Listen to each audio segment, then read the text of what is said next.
झारसुगुड़ा जिला संस्कृति भवन ठारे जननायक पूर्वतन विधायक स्वर्गत प्रसन्न पंडा 102तम जन्मदिन पालन होइछि।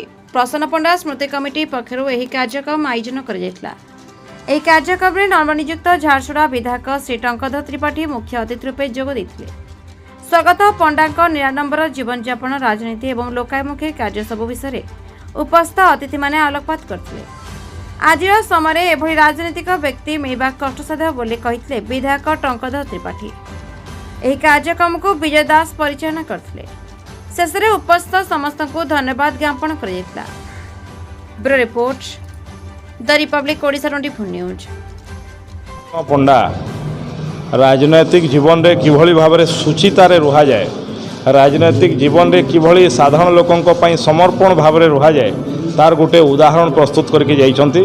आज 102तम तांकर जन्म जयंती रे मु तांको गभीर श्रद्धांजलि प्रदान करुछि एवं आशा करुछि तांकर आशीर्वाद हमको प्राप्त हबो, भगवान को आशीर्वाद प्राप्त हबो। तांको भलिया किछि अंश जदि आमे करि पारले निश्चित भाव में समाज रो उद्धार हबो।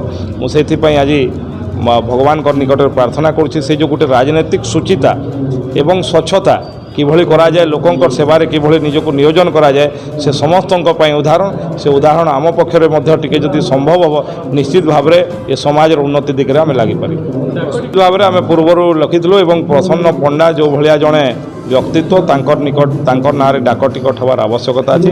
मु आज कहिछि जे मु केंद्र सरकार को अनुरोध करिवि निश्चित भाव में डाक टिकट करिया पई जदि भगवान को आशीर्वाद रुहे ताहेले आसंता थर जेतबेले जन्म जयंती पालन करिया सेतबेले तांकर नारे कम से कम डाक टिकट हो जाइतो ये अपेक्षा कम से कम रखिबा के देखंतु सेटा वितर्कर विषय। निश्चित भाव में जहाँ आवश्यकता प्रसन्न पंडा स्मृति रे परिवार आवश्यकता रही, कारण से गोटे उदाहरण, से गोटे पथ प्रदर्शक अनेक आगामी पीढ़ी पर।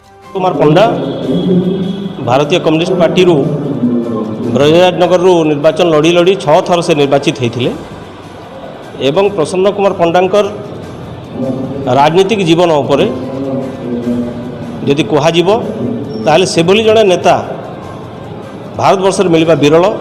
एथिपाई जे प्रसन्न पंडा राजनीति को निज स्वार्थ साधन रे केतेबेले व्यवहार करि नाहंती, अर्थ रोजगार पर से व्यवहार करि नाहंती, लोकंक सेवारे निजको उत्सर्ग करथिले एवं जड़े आजीवन ब्रह्मचारी राजनेता जननेता थिले। तांकर ब्रजराजनगर निर्वाचित होते सत, किंतु से केवल ब्रजराजनगर प्रतिनिधि कहले भूल हम, समग्र ओडिशा को से प्रतिनिधित्व करथिले। खटिखिया साधारण मेहनती मनीषर से प्रतिनिधि थिले एवं ओडिशा विधानसभा रे हो बा ओडिशा विधानसभा बाहर लोकंक पई से संग्राम करी चिर अमर हो जाइछन्ति।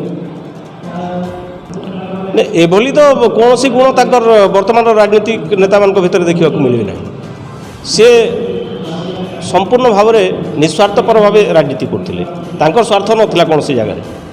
द्वितीयतः तांकर परिवार नथिला, से अर्थ रोजगार करेंगे कहा तापर विलास व्यसन उपर से विश्वास रखु नथिले।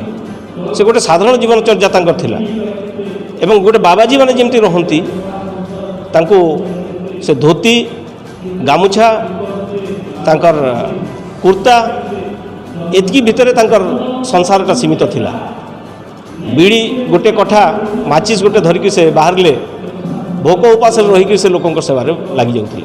तो से भली राजनीतिक नेता मिलवाटा कष्टकर, कहारी पाखरे से भली गुण आपण पाइबे नहीं। एवं तांकर भितर जो उत्सर्गीकृत मनोभाव थिला एवं गरीब लोकंक प्रति सेवा करिवार जो मनोभाव तांकर थिला सेटा अति विरल।